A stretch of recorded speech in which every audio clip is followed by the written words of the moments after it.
예수님은 그리스도시요 살아계신 하나님의 아들이십니다. 우리가 지금 하고 있는 것은 3권의 6장에서 10장까지 전체 5장을 통해서 그리스도인의 삶을 말합니다. 이것은 믿음을 참되게 가졌을 때 그 사람의 삶이 이미 회개의 삶으로 들어간다 하는 것.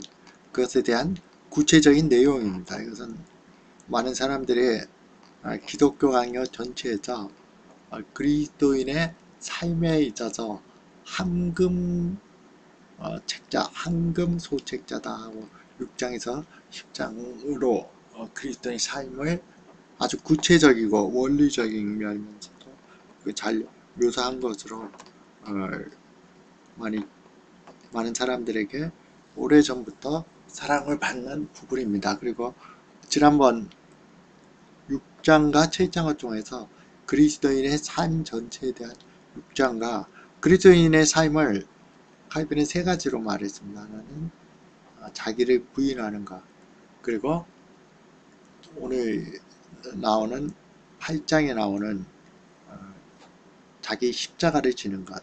그런데 이 자기 십자가를 지는 것의 제목을 자기 부인의 한 부분으로서의 자기 십자가를 지는 것, 이것을 말했고, 그러니까 오늘 봉독한 말씀처럼, 예수님 말씀처럼 자기를 부인하고 자기 십자가를 지고 나를 쫓을 것이니라 하는 이것이 그리스도인의 삶으로서 우리가 지난번에 자기 부인을 했습니다. 그리고 오늘은 자기 십자가를 지는 것, 그리고 또 하나는 내세를 명상하는 것. 이제 이 세상의 삶에 우리의 목적이 다 있는 것이 아니라 이것을 통해서 구원이 완성되는 내세를 명상하는 것, 그게 제 9장이고 마지막 10장에서는 그렇다면 우리가 그것을 어떻게 살 수 있는가 하는 것에 구체적인 원리를 제시해 주고 있습니다. 자기 부인은 3장에서 회개의 본질과 그것을 구체적으로 삶으로 표현했던 것을 우리가 지난 시간에 잘 알 필요가 있습니다. 그래야 자기 십자가도 이해가 됩니다. 회개는 늘 로마서 6장에 나오는 것처럼 죄에 대해서는 죽는 것, 거기서는 가장 중요한 것은 자기의 교만, 그 교만은 자기가 다른 사람보다 낫다고 하는 것이나 아니면 내면적으로는 어떤 교만하게 많이 쌓이고 하는데 외적으로는 겸손하고 또 어떤 경건한 그리스도의 사역자로 인정을 받아서 내적인 교만, 이런 모든 것들이 하나님을 의뢰하는 것. 두 마음을 품을 때 늘 정함이 없지만은 하나님을 전적으로, 내적으로, 외적으로 다 의뢰하는 것. 이걸 바로 죄에 대해서 죽는 것이고, 이것은 한 순간에 이루어지는 것이 아니라 처음 믿음을 가졌을 때 그 믿음의 결과로서 점점점 이러한 하나님을 의뢰하는 삶이 더욱 깊어지고 자기 스스로의 교만을 더 버려지게 됩니다. 그리고 또 하나는 죽는 것이 있다면 사는 것이 있습니다. 이것은 하나님의 의에 대해서 사는 것입니다. 그래서 특별히 하나님을 전적으로 사랑하게 되는 것과 이웃을 사랑하게 되는 것. 사람이 지난번 강의에서 많이 들었듯이 사람이 가진 타락한 본성에서 가장 사람이 좋아하는 것이 남에게 칭찬받고 인정받는 것입니다. 그것이 아주 최고의 기쁨이 되고 그로 인해서 다른 사람들을 쉽게 무시하고 또 멸시하고 외모로 판단하고 있는 것이 있습니다. 의에 대해서 사는 이웃에 대한 사랑이 자기 부인의 가장 중요한 요소는 남을 낮게 여기는 것. 남이 어떤 외모든 무슨 경제적이든 어떤 사회적 지위든 아니면 또 비록 악한 사람이라 할지라도 그 사람이 또 역시 하나님의 이미지로 하나님의 형상으로 창조되어 하나님이 그의 죽음을 기뻐하지 않는다는 측면에서 그리 존중해야 된다 하는 의에 대해서는 죽고 자기 교만에 대해서 죽고 하나님을 전적으로 의뢰하는 쪽으로 나가야 되고, 그리고 의에 대해서 사는 것, 이것은 참된 사랑을 실천하는 삶, 자기 유익이 아니라 하나님 자신을 위해서, 그리고 이 자신을 위해서 하는, 이것이 바로 자기 부인의 전체라면은, 그것이 아마 우리의 그 삶 속에 실제적으로 이루어지는 것, 이것이 바로 자기 부인의 한 부분으로서 자기 십자가를 지는 것. 이렇게 칼빈은 8장 전체를 통해서 이렇게 했습니다. 일부 사람들은 예수님이 말씀하신 자기 십자가를 지고 나를 쫓아라 하는 자기 십자가, 이것은 영적인 것, 복음을 전하다가 또는 의를 위해서 핍박을 받는 그것에 해당되지, 자기가 뭔가 잘못을 하고 자기가 뭐 교만한다든지 어떤 죄를 범해서 잘못을 해서 어떤 자기에게 어떤 큰 불이익이 오고 뭐 거리에 거리에 그냥 쫓겨난다든지, 아니면 어쨌든 그런 것도 있고, 자기가 부주의해서 병을 얻어서 병 속에 있는 병 안으로 보내가는가, 이런 것들은 자기 십자가가 아니다 하고 얘기하는 사람도 있습니다. 그러나 칼빈은 매우 크게 봤습니다. 우리가 그리스도인으로서 이 세상을 살아갈 때 누구도 예외 없이 아무리 경건한 사람이어도 자기의 닥치는 어떤 질병의 문제, 친척이나 가족 중에 먼저 죽는 것을 보고 그 장례식에서 슬퍼할 수밖에 없는 인생들, 그리고 잘 나가는 것 같지만 또 실패하기도 하고 가난해지기도 하고, 모든 인생에서 가지고 있는 어떤 어려움들, 그것이 개인적이든 원인이 개인의 어떤 죄나 아니면 개인의 어떤 교만, 부주의든 간에, 또는 하나님의 특별한 어떤 아브라함을 이삭을 바치라고 했던 시험이 같은 그런 특별한 것 간에 그런 모든 것들을 포함합니다. 그리고 당연히 복음을 위해서 어떤 고난을 받는 것, 그리고 진실의 진실이라고 말하고 정의의 정의라고 말함으로 인해서 많은 것들을 뺏기고 감옥에 갇히고 하는 의를 위해서 고난을 받는 이 모든 것도 자기 십자가로 말을 했습니다. 그래 중요한 것은 어떤 비록 불의한 권력에 의해서 그래서 핍박을 받고 고난을 받고 또 자기가 의를 위해서 어떤 정직하게 무엇을 얘기하고 또 진실되게 얘기함으로 해서 핍박을 받을지라도 칼빈이 가졌던 국가와의 관계에 따른 개인적으로 어떤 반란이나 복수를 하는 것은 불의한 권력도 하나님이 있다는 인정해준 권력이기 때문에 그것이 개인적으로 복수하는 것을 금했습니다.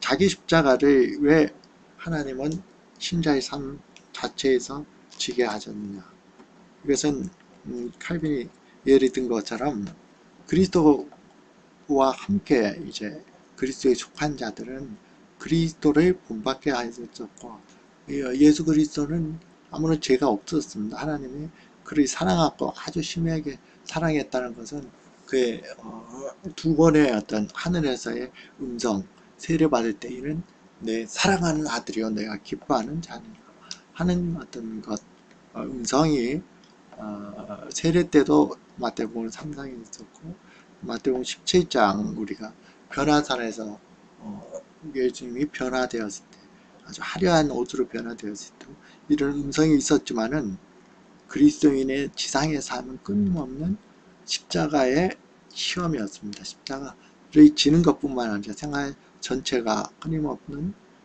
고난이었고, 히브리서 5장 8절처럼 받으신 고난으로 순종함을 배우는 것이 합당했다 이렇게 말하고 있습니다.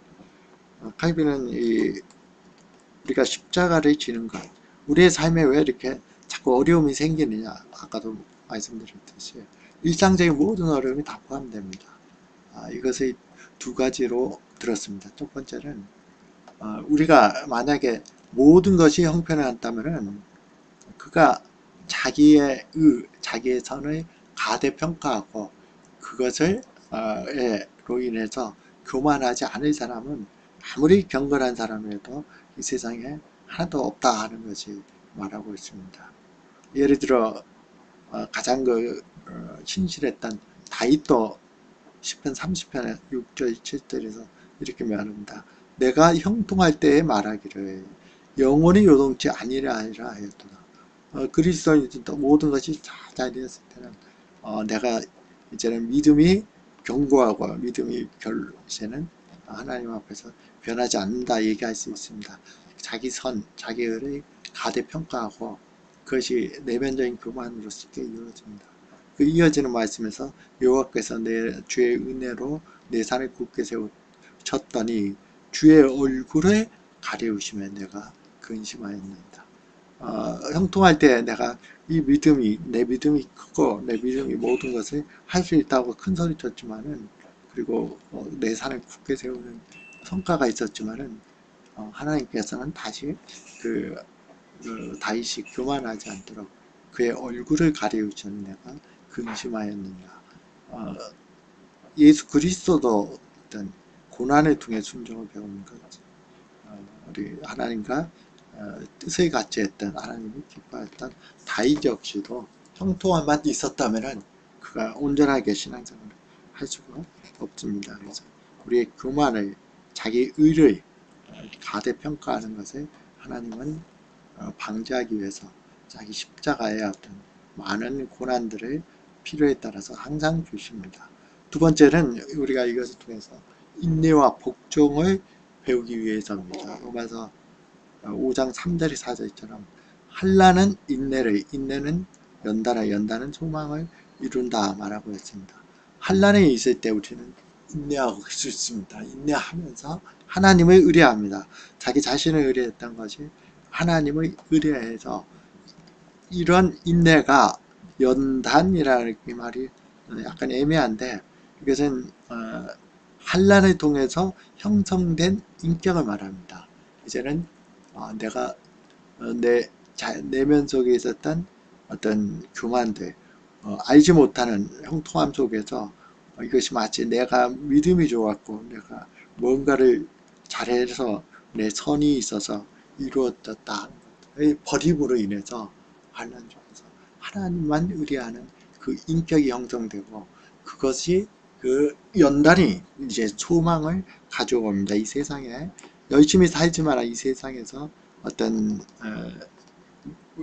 가치에 매몰되지 않고 오히려 이제는 하나님의 나라, 완전한 하나님의 나라, 천국에 대한 소망을 가지고 현재를 대할 수 있고, 그럴 때 오히려 어떤 면에서는 현재에 얽매이지도 않으면서도 가장 열심히 살 수 있는 길이 나옵니다. 이것이 우리에게 십자가를 준 십자가의 어떤 그 고난이 계속 있게 되는, 아까도 얘기했듯이 일상적인 우리의 모든 고난입니다.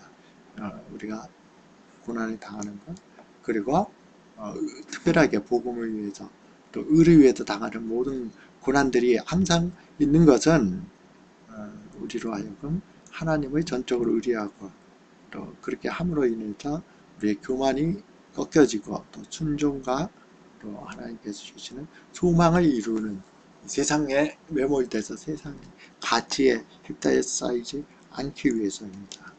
그렇다면 우리가 당하는 이 환난이 죄와는 어떤 관계가 있느냐? 칼빈은 아주 명쾌하게 말을 했습니다. 우리가 환난을 받을 때 우리의 생활을 당연히 돌아보아야 합니다. 이런 경우에 많은 경우에 자기가 징계받을 만한 이유를 발견할 수 있다고 얘기합니다. 그러나 여기서 참고 견디는 라는 겉면은 죄를 인정하고 그 죄에 대한 어떤 통탄하거나 그것에 대해서 어떤 회개의 마음으로 많은 그 속에 잠겨 있을 뿐만 아니라 오히려 그것을 위한 것이 아니라 고린도전서 11장 32절에 나온 것처럼 세상과 함께 정죄함을 받지 않게 하심이라 말씀함으로 인해서 세상 환난이 우리의 죄 때문에 이루어진 것이라 할지라도 바로 그 어려운 환난 속에서 우리를 향하신 예수 그리스도 안에서 우리에게 주어진 값없이 주어진 우리에 대한 아버지의 인자하심과 가정을 발견해서 세상과 함께 그 정죄함을 받지 않는 믿음을 다시 회복하고, 그리고 어떤 그 죄의 어떤 사슬에서 벗어나서, 그리고 실제적으로 제 결과뿐만 아니라 제 영향으로부터 벗어나게 하기 위함이다 하고 말합니다. 스토아 철학자들 경우에는 마치 요즘에 어떤 마치 고상한 돌을 닦는 것처럼 자기에게 좋은 일이 있든지 나쁜 일이 있든지 어떤 무표정하게 거기에 어떤 그 고통, 슬픔 이런 것을 밖으로 표현하지 않는 이것을 기독교적 가치로 받아들여서 마치 믿음, 고난 중에서 고통스러워하고 또 슬퍼하고 이런 사람은 믿음이 약한 사람 또는 죄를 범한다 이렇게 생각하는 것에 칼빈은 전적으로 반대합니다. 고린도후서 4장 8, 9절에서 사도 바울이 말한 거죠. 우리가 사방으로 우겨싸움을 쌓여도 쌓이지 아니하고 답답한 일을 당하여도 낙심하지 아니하고 핍박을 받아도 버림받지 않고 거꾸로 팀을 당하여도 망하지 아니하고 하는 것처럼 십자가의 모든 어떤 고난, 우리에게 오는 일상적인 고난이든 특별한 고난이든 이것이 올 때 우리가 무방비 상태로 믿음의 사람들은 이것을 아무것도 아닌 것처럼 웃는 얼굴로 그냥 지내야지 하는 것은 자기 기만이 될 수가 있습니다. 십자가를 참고 견딘다는 것은 이런 감정적인 또는 외적으로 마비 상태가 된다고 얘기하지 않은 것에 대해서 칼빈은 적극적으로 반대합니다. 왜냐하면 주님께서도 어떤 세상에서 다른 사람의 불행을 보셨을 때 슬퍼해서 눈물을 흘리셨습니다. 그리고 요한복음 16장 20절에서 너희는 곡하고 애통하겠으나 이 세상 속에서 살아갈 때 그리스도를 위해서 핍박을 받고 뭐 이런 것도 포함돼서 십자가를 지는 삶 자체가 너희는 곡하고 애통하겠으나 세상은 기뻐하려. 곡하고 애통하는 것을 그대로 표현하라고 말했습니다. 그래서 이 죄라고 얘기하지 않았습니다. 오히려 자기의 어떤 고난과 환난 속에서 참 애통하는 자는 복이 있나니 로마서 5장 4절에서 말을 했습니다. 우리가 힘들 때 힘든 것 울 수도 있고 더 고난을 당해서 두려움을 가질 수도 있고 이것은 자연스러운 모든 신자들의 삶의 한 방법입니다. 이것은 믿음이 약하거나 죄가 되는 것이 아니라 오히려 그것을 기만함으로 인해서 더 많은 문제를 가지고 있습니다. 예수님도 공포를 느끼시기도 하시고 또 슬퍼하시기도 하시고 마음에 심히 고민하여 죽게 되었으니 하는 마태복음 26장 38절의 말씀처럼 자연스럽게 우리 이것을 감추거나 또는 위선된 어떤 신앙으로 이것을 대체할 필요는 전혀 없습니다. 그러나 이 속에는 두 가지 마음이 늘 싸우게 되어 있습니다.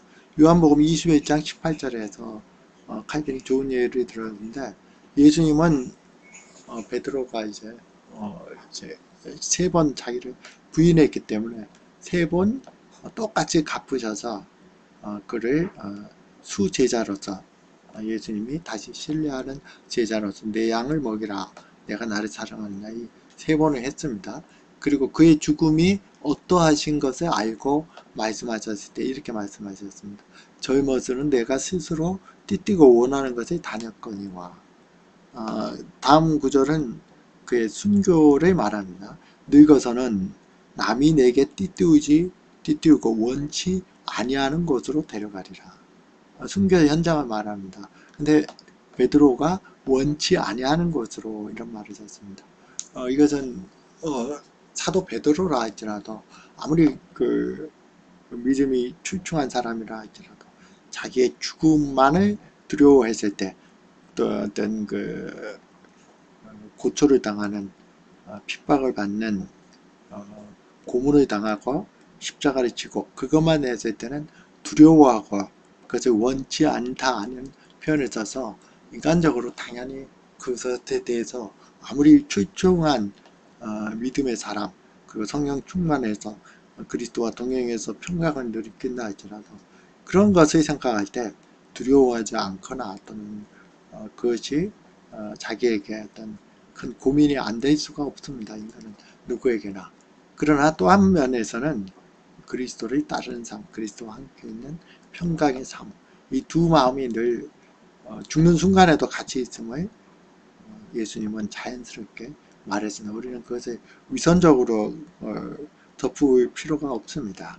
예수님은 그것을 예수님 스스로도 나타내셨고, 베드로도 물론 베드로가 원치 않아서 도망간 건 아니죠. 그러나 그 마음속에 자기가 원치 않는 고통과 또 두려움이 있는 마음이 있지만은 그것을 그리스도가 주시는 평강, 그리스도와 함께하는 평강, 그리스도의 의를 바라보는 것, 그리스도의 낙원을 바라보는 것, 이런 믿음으로 그것을 극복함으로 인해서 기꺼이 어떤 그 십자가를 지는 삶을 완수할 수가 있는 것입니다. 그래서 우리 스스로에게 정직할 필요가 있습니다.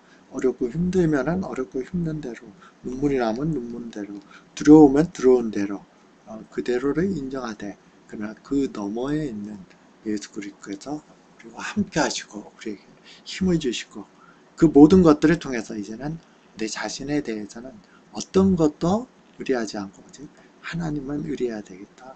그랬을 때 기쁨이 넘치고 이것을 극복하게 해줍니다.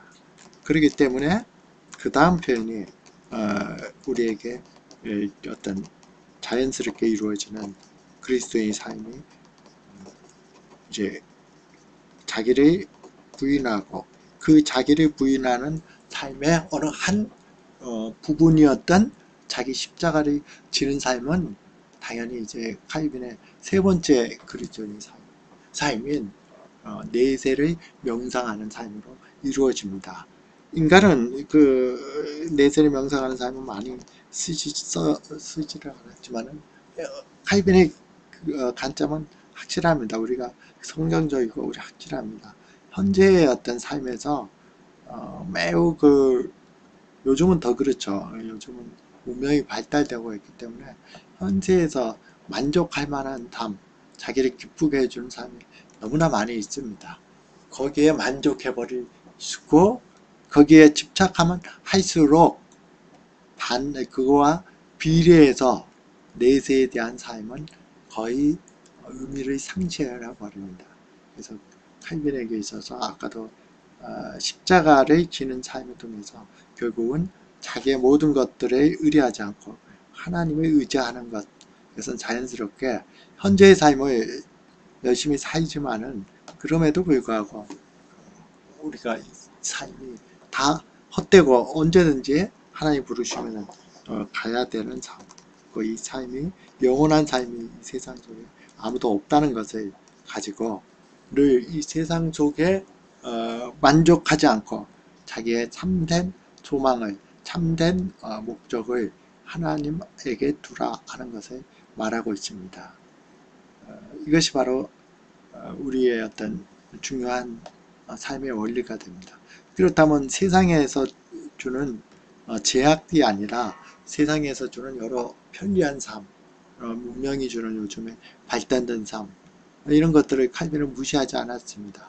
그런 것을 오히려 하나님의 선물로 우리가 필요하기 때문에 그것을 사용하고, 필요하지 않는 것은 절대로 이제 사용하지 않는, 요즘으로서도 어떤 극도로 어떤 절제하는 삶을, 그래서 어떤 문명의 이익도 거의 사용하지 않는 사람들이 칼빈 시대도 있었습니다. 칼빈은 두 가지를 다 좋지 않은 견해로 봐서 나는 극도의 어떤 자기의 어떤 생활을 제한하는 것, 꼭 필요한 것만 세상에서 쓰고 나머지는 쓰지 않는, 그래서 극도의 금욕주의를 추구하는 삶, 이것은 기독교 초기부터 오늘날에도 있습니다. 그러나 칼빈에게는 하나님이 주신 은혜는 필요성의 은혜뿐만 아니라 그것이 우리에게 보고 듣고 그리고 같이 그것에 탐닉되고 빠지지 않는 선에서 그것을 좋아하게 되는,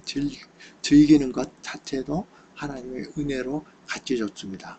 하나가 극단적인 금욕주의랑 또 하나는 아예 세상에 동화되어 버려서 천국에 대한 소망도 영적인 가치도 잊어버리고 세상 중에 동화되는 두 가지 모두를 경계를 하고 그렇다면은 어떻게 그 속에서 자기의 삶을 살아야 되느냐 하는 것이 어떤 의미에서는 10장에서 마지막으로 얘기하는 칼빈의 삶의 원리입니다. 아까도 얘기했듯이 전제는 하나님이 우리에게 주신 것은 선물은 그것이 어떤 선의 문제, 악의 문제가 아니라면은 필요성뿐만 아니라 우리에게 기쁨을 주시기 위해서 우리에게 주신 선물이다 하는 것을 우리는 알아야 됩니다. 그러나 칼빈이 중요한 얘기를 합니다. 우리에게 하나님은 달란트 비유 같은 경우에 10달란트, 5달란트, 1달란트 은사가 다 틀립니다. 그런데 나중에 어떻게 됐죠? 또 어떤 포도나무의 소작농 비유를 들어서도 나중에 결산 때 사람들을 보냈습니다. 다른 말로 한다면은 우리에게 많은 어떤 은사를 가진 사람들이 있습니다.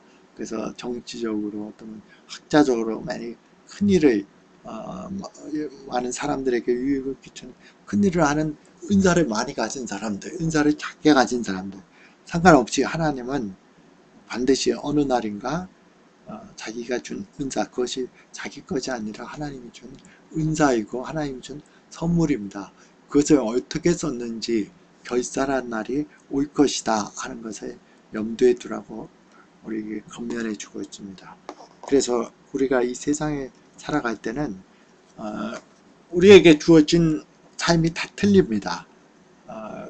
어떤 사람 하나하나도 정말 외모도 틀리고 어떤 성격도 틀리고 모든 것이 틀리듯이 각 사람을 향한 하나님의 특별한 섭리가 우리가 일장에서 섭리를 할 때 하나님의 섭리는 개별적입니다. 그리고 인격적입니다. 각자의 소명도 다 틀립니다. 그래서 소명은 자기 어떤 직업이나 이런 것입니다. 그것이 바뀔 수도 있고 어떤 사람은 그냥 가난하게 처음부터 끝까지 그냥 살게 됐습니다. 하나님은 그렇게 그가 살도록 어떤 의미에서는 그 속에서 어떤 하나님이 그의 어떤 은사나 그의 어떤 것에 맞게 또 그 속에서 어떤 은혜를 발견하고 하나님과 동행하면서 그렇게 살도록 했습니다. 옛날 같은 신분 사이가 있다면은 어떤 사람은 왕의 신분으로 태어나서 또 그렇게 살기도 하고 낮은 신분으로 살기도 합니다. 지위가 높을 수도 있고 낮을 수도 있습니다. 물론 자기가 노력해서 그것을 얻을 수도 있지만은 많은 경우에는 자기에게 준 은사가 있습니다. 자기에게 준 은사가 있는데 그 은사를 무시하고 나는 뭐 어떤 유명한 과학자가 되겠다, 나는 유명한 예술가가 되겠다 해서 그런 은사가 없는 사람이 갑자기 될 수는 없는 것입니다. 자기에게 준 소명의 바운더리가 있다 하는 것입니다. 그것을 알 때 하나님께서는 결산을 하실 때 1달란트 준 사람이나 10달란트 준 사람은 더 일을 많이 해야 됩니다. 하나님 그만큼 은사를 많이 줬기 때문에 그것이 1달란트를 줬기 때문에 뭐 부끄러운 것도 아니고 10달란트 줬기 때문에 자랑할 것도 아닙니다. 하나님 그렇게 주셨고 그에 따라서 결산을 하십니다. 그러나 어떤 자기의 지위가 어떻든 자기의 은사의 어떤 정도가 어떻든 자기의 어떤 옛날처럼 신분사이라면 신분이 어떻든 그것이 중요한 것이 아니라 그 소목에서 자기에게 주신 하나님의 소명 그것을 발견하고 그 속에서 아까도 지금까지 이루어 놨던 그리스도인의 삶에 대한 자기를 부인하는 것 그리고 그 속에서 자기 십자를 기꺼이 지는 것 그 속에서 하나님을 더욱 의뢰하고 이웃을 사랑하는 삶은 각자가 다 틀린 소명 가운데서 그 소명의 은사대로 다 그런 삶의 원리를 적용하는 것 자기 소명에 충실하는 것 이것이 바로 그리스도인의 삶의 중요한 원리다 하고 결론을 냈습니다. 참 좋은 결론입니다. 일반 사람들의 이것을 가지고 어떤 자본주의를 발전시켰던 직업 소명설로 이제 후에 많은 사람들이 이것을 책자로 써서 어떤 칼빈의 어떤 그리스도인 삶에서 직업 소명서 이렇게 했습니다. 지난번에 제가 몇 번 말씀드린 것처럼 지금 중학교 2학년 교과서에서도 세계사 교과서에도 칼빈의 어떤 업적 중에서 종교개혁사의 직업 소명서를 주장하여 자본주의 발달에 크게 기여하였다. 그래서 중요한 핵심 요소로 들어갑니다. 그 앞에 믿음이 없는 사람이라면 그것이 어떤 이론적인 것이 되지만은 자기에게 주어진 바운더리가 분명히 있습니다. 소명이 있습니다. 그것이 어떤 이슬람교처럼 하나님이 나에게 준 어떤 필연적인 숙명론으로 기독교는 결국 받아들이지 않습니다. 하나님이 나에게 가장 좋은 것을 주신 것입니다. 지금 내가 가난해도, 지금 내가 어려움을 당했어도 하나님이 나를 위해서 주신 것이고, 인격적이고 개별적으로 나를 터치하고 만나고 이끄신다 하기 때문에 기독교는 하나님이 주관하고 모든 것을 하지만 다른 이방 종교, 이슬람 종교는 다 철저하게 여자가 어떤 전문직을 나가서 변호사를 하거나 의사를 하다가도 결혼을 하면은 무조건 남편에게 순종하는, 그리고 그것이 내 운명이다 하는 숙명론을 받아들입니다. 기독교는 인격적이고 섭리적으로 다 틀립니다. 그 개인의 섭리는 하나님이 인도하실 것입니다. 그 소명대로 인도하실 것입니다.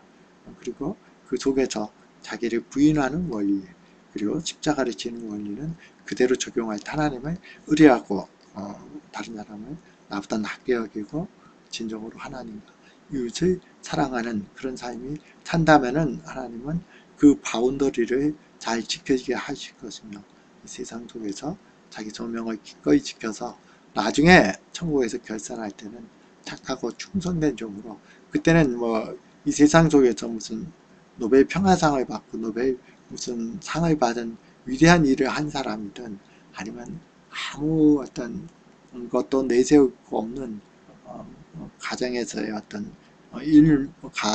가장으로서의 일에 충실했던 사람이든 아무런 그 은사는 하나님께는 의미가 없습니다. 그것을 은사는 하나님이 주신 것이고, 결산을 할 때 자기 소명의 바운더리, 하나님이 인도하는 그 속에서 자기가 얼마나 자기를 부인하고 자기 십자가를 지면서 전적으로 하나님을 의뢰하는 삶을 발전이 있었고, 그리고 참된 하나님에 대한 사랑, 이웃에 대한 사랑을 하느냐, 이것이 바로 그리스도의 삶의 매우 주석 같은 좋은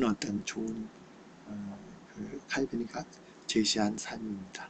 이제 이것이 끝나면은 우리가 믿음 다음에 삶을, 그리스도의 삶을 헬기로부터 상당히 오랫동안 했습니다. 이들은 믿음에 의한 칭의를 이제 다음번에 다룰 것입니다. 기도드리겠습니다. 살아계신 아버지 하나님, 그리스도의 삶, 자기를 부인하고 십자가를 지는 삶, 그리고 그럼으로 인해서 이 세상에서 열심히 살지만 그러나 최선을 다해서 살고 기쁨으로 살고 자기에게 주어진 은사, 자기에게 주어진 것이 비록 다른 사람이 볼 때는 형편없다고 할지라도 오히려 감사할 수 있고, 그 속에서 하나님을 전적으로 의뢰할 수 있고, 다른 사람을 그런 가운데에서도 낫게 여기고 섬기고 사랑하며 하나님을 사랑하는 이런 복된 그리스도인 삶을 이 세상에서 살아가지만은, 그러나 언제나 큰 소망을 우리 주 예수 그리스도 안에 있는 천국에 대한 소망, 내세에만 우리의 구원이 완성되는 아름다운 복된 영원한 안식의 믿음의 형제들과 늘 기쁨의 교제를, 예수 그리스도를 얼굴과 얼굴을 대하여 보면서 받는 그런 소망 가운데 우리가 살아나갈 수 있도록 늘 우리를 도우시고 인도해 주셔서 우리가 성령의 인도함을 받는 삶, 그리스도와 동행하는 삶이 더욱 발전되고 지속되게 인도해 주옵소서. 예수 그리스도 이름으로 기도드렸습니다.